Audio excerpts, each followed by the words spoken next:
c'est vrai, on se connaît pas trop et tout, on a un peu d'appréhension. Mais en fait, le fait qu'on partage autour de thèmes très divers et qui souvent correspondent à des choses assez profondes dans nos vies, bah, ça oblige à faire beaucoup confiance aux autres en fait. Et du coup, y a une amitié qui se forme sur ça en fait, parce que si on fait pas confiance à l'autre, on va pas réussir à partager des choses belles en équipe. Le premier souvenir que j'ai présent de l'équipe diocésaine, par exemple, dans les années 85, 86, balades sur la plage, à Morgat, ou dans la nature, il y a toujours une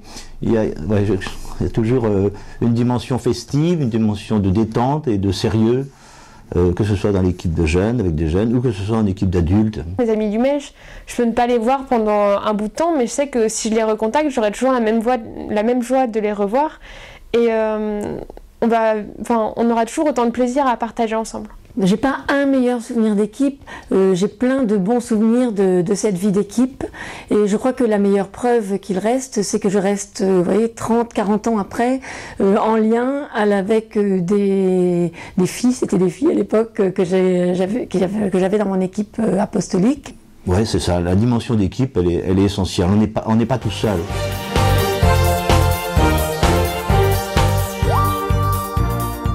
Le regard de bienveillance qu'on développe dans le Mège, ça me semble quelque chose de fondamental. Et je me dis que ça, alors, dans le vivre ensemble, c'est essentiel. C'est essentiel à tout âge. Chacun a quelque chose de positif. On nous confie des jeunes à un temps, un endroit sur une route, et puis on les prend comme ils sont. On est chargé de les amener forcément plus loin, mais avec ce regard de bienveillance. Il y a un truc extraordinaire dans ces camps, c'est ce qui s'appelle une journée cacahuète, où en fait il y a quelqu'un chacun pioche le prénom d'une autre personne et va essayer de prendre soin de cette personne-là pendant toute la journée, de lui faire des petits cadeaux, des choses comme ça. Et ce jour-là, sur le camp, cet été notamment, c'était super rigolo parce que tout le monde n'arrêtait pas de demander à tout le monde comment ils allaient. Donc on pouvait pas faire 2 pas sans que quelqu'un nous demande « Salut, comment tu vas aujourd'hui ?» Et tout d'un coup, on se rend compte que pour quelqu'un, on a de l'importance. Et je crois que c'est ça aussi la magie du Mège, c'est de permettre aux gens de se rendre compte que pour les autres on a de l'importance, mais on a aussi de l'importance pour Dieu, et juste pour ce qu'on est en fait. Pas pour ce qu'on essaye d'être ou ce qu'on voudrait être, mais vraiment pour ce qu'on est nous, quoi.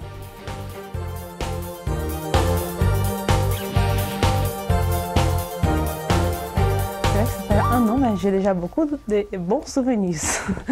Depuis mon premier rassemblement à Crèche-Balbé, c'était vraiment pas mal du tout. Je suis arrivée encore sans parler beaucoup le français, sans entendre beaucoup de choses, même que j'ai donné mon premier témoignage. Mais avec la joie, ça m'a donné envie vraiment de vivre dans ce mouvement.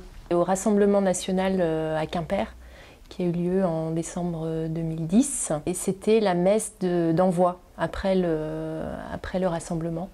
Et là, j'ai senti le Mège, quoi. Dans cette messe, il y avait tous les jeunes qui étaient devant. Enfin, c'était super festif, les chants, les drapeaux, les chants.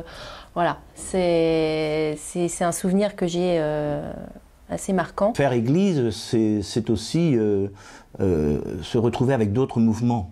Je crois que je garde des souvenirs d'accueillir à nos rassemblements de jeunes, FNU, JT, d'autres mouvements, pour montrer la diversité en fait. Et je crois que ça c'est assez intéressant de s'inviter mutuellement. Et il y a aussi, lors des grands rassemblements, à l'intérieur du mouvement, ce souci là que d'autres groupes soient présents, que d'autres mouvements, que d'autres sensibilités, et ça contribue à la richesse de cette vie en Église.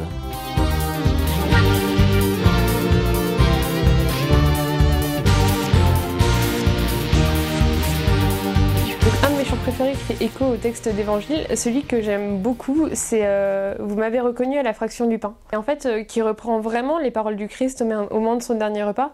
Et je trouve que ça me permet de sentir quelque chose de beaucoup plus fort en fait, de sentir d'une manière beaucoup plus forte ce que Jésus a dit à ce moment-là, et il l'a vraiment fait pour nous. Et de le chanter, je trouve que ça nous permet de l'intérioriser, parce que généralement c'est toujours dit par le prêtre.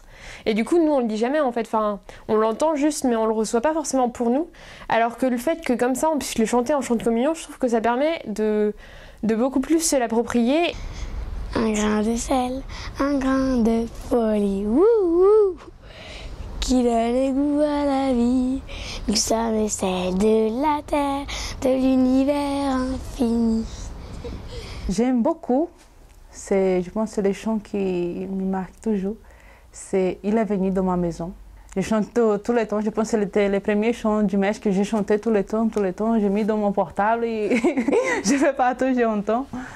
Et parce qu'il parle surtout de oui, de Marie. Le oui qui, nous tous, on a besoin de dire toujours à Dieu. C'est ce oui-là qui me touche toujours. Dieu qui vient dans notre maison, qui vient dans ma maison pour voilà, demander si je suis disponible.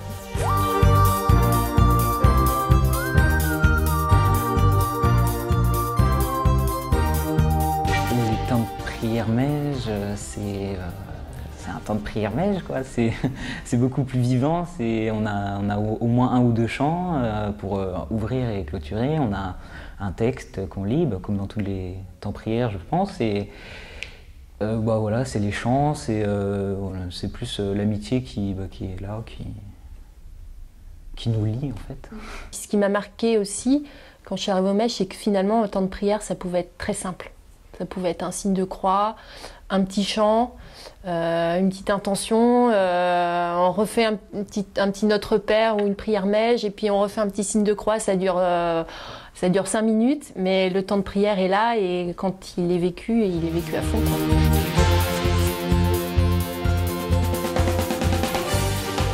La lecture qu'on apprend au Mèche, c'est vraiment d'une chose qui est très très importante. Je pense pour la vie, soit des mégistes, soit quels chrétiens qui existent. On a toujours besoin de faire un arrêt, de faire une pause pour voir un peu sa vie, pour voir un peu les choses qu'on fait. On invite les enfants, les jeunes, à prier d'une manière très simple, avec 3 mots. Et c'est spontané, c'est dire merci pour la journée, tout simplement parce qu'on vit des choses formidables, donc c'est simplement se souvenir, se souvenir le soir avant de se coucher, soit en prenant quelques notes au besoin, des événements heureux de la journée.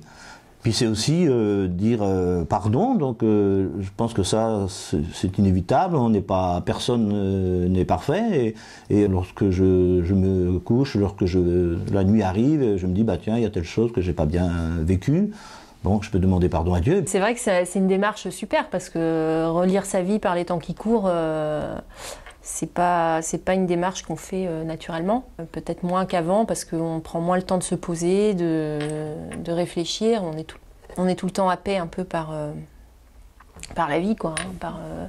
Et justement, ces moments au Mèche, pour les jeunes, c'est des moments importants, quoi, où peut-être qu'ils prennent pas le temps de se poser toutes ces questions que nous, on leur pose. Voilà, et puis nous aussi, par la même occasion. C'est pas toujours facile, c'est pas toujours évident. Mais quand on arrête, on est devant nous-mêmes, on est devant Dieu. Et là, on ne peut pas mentir.